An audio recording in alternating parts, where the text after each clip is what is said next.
Measurement of structures without a ruler is very important in veterinary medicine. Whether it's a skin mass or a cow's uterine horn, you will oftentimes find yourself having to estimate sizes.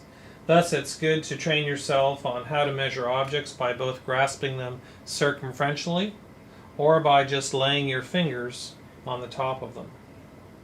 The first step is to take and measure your finger widths by starting with your index finger and laying it on a ruler, and then add each finger on top of that until you eventually will measure your whole entire hand. Typically your index finger is about 15 to 20 millimeters in diameter, and each finger adds another 15 to 20 millimeters. Next, take and form an OK sign. You want to take your ruler and you want to measure the diameter of that OK sign. And we're going to do it from our bottom knuckle, our middle knuckle, and the tip of our thumb. So for me, for instance, the bottom knuckle of my thumb is 20 millimeters in diameter. My middle knuckle is 30 millimeters in diameter, and the tip of my thumb is 40 millimeters. In between there is 25 and 35.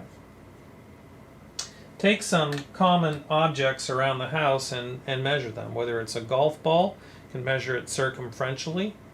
So for me, as an example, this is close to 40 millimeters in diameter.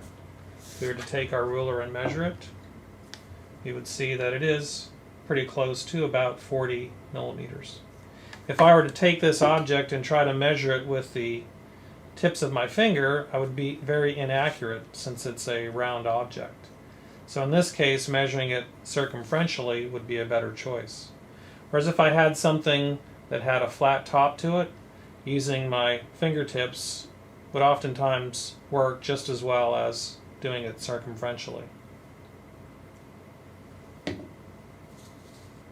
You can take some coins, in this case Eastern Caribbean coins, and you can measure the diameter of each one of these coins, and then you can take and equate that to your OK sign or by the tips of your fingers to see how wide that object is.